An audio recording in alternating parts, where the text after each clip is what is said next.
And I think that's like, I do think we might see some of that more than just like, who did that? Like a little bit of a disconnect. And, bringing it back to the Expedition 33 team, like they did contract out with people on Reddit and on these Mhm. various different things.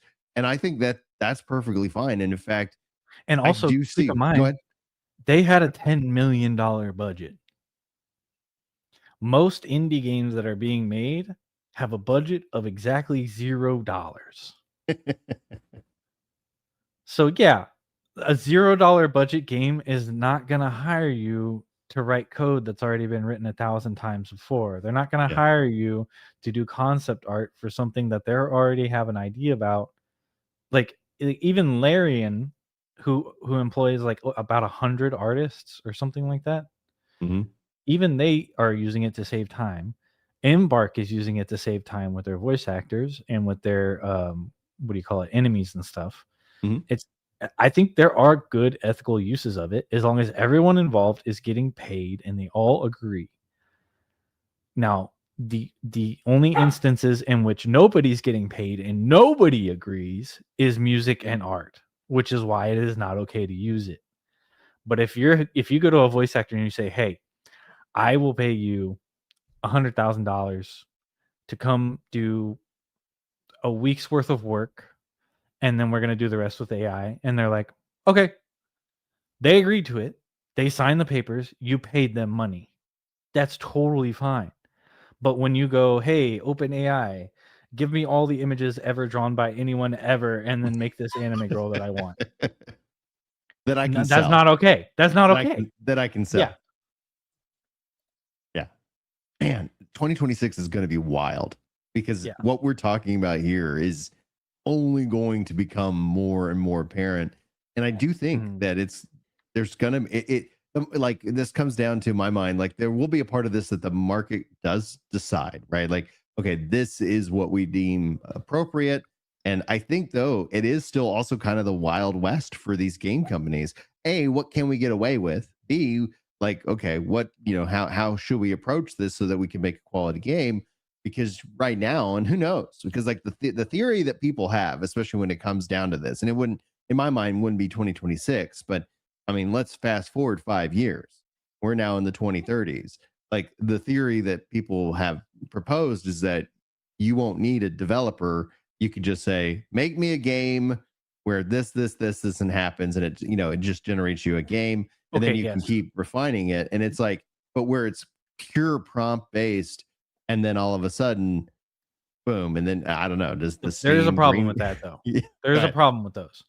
Okay, so I don't know if you've ever messed around with, like, image generation or music generation. Well, I know you Music messed with music generation, yeah. generation. Yeah, I So love it. I think it's fun, but again, I'm not trying to sell right. that So music. I've No messed one around with needs it that some. Ginger Prime specifically tailored meme song. Yeah, right. I mean, I've messed around with it some, but the problem with it is that it is limited to your knowledge on the subject. For example, for music, I can go, I want a 5/8 8/8 time signature with around 120 to 146 BPM, and I want this, and this. Do it in the key of C sharp, and then transition to the key of G major. And I can do all of these things, and I can make something that sounds pretty good. However, the problem is that it feeds your instant gratification so much that it is almost pointless in general. So, like, if, for example, if I want a song that's exactly this way and I give it to it and it does it, and I'm like, hey, that's exactly what I wanted to hear. Well, then the next time I want to hear exactly this or whatever, and it Mhm. does it, and I get exactly what I want to hear. Eventually, you're just going to get bored and you're never going to log in again because it is not interesting to get exactly what you want every time. So, like, for example, Path of Exile 2. You know, it'd be really cool in Path of Exile 2. It'd be really cool if I could be an assassin character with 2 daggers who teleports through the shadows and kills everybody really fast. But you know what's not fun? Getting exactly what I want every time immediately. It's not fun at all. The part of video games that's fun is the part that someone else designed an experience for you to traverse through to get to the point in which you would consider it fun. For example, ARPGs. You start Mhm. out with a stick and a board that you use as a shield, and that's it. And you are like trying your hardest to kill the butcher or whatever the boss is, and Mhm. he kicks your butt like 80 times until you finally get the hang of it. And then once you get the hang of it, you start getting more and more powerful, and eventually you're clearing entire screens with one arrow, and it's like super cool. But you know what would have sucked? If you told AI, hey, I want to play a game in which it's a top-down isometric perspective, and I use WSD to move and left click to attack, and every time I attack, every creature explodes and every creature dies from the explosion, and it's a chain reaction. And then on And top then of that, how about I don't play and you have you play it for me so I can yeah, watch the AI play the AI generated game because of reasons. That's what Kroner and brought up in and chat. I also think it's fantastic. the other thing about games specifically, we have so many games now that the only time a game actually breaks through this wall of crap is if it's a good game and the people that made it were passionate about it and they have like a really, really sorry, I almost burped right in the microphone. If they have passionate about it and they're wanting to want to make the game that they want to make that they think is cool. For Yeah. example, Megabonk.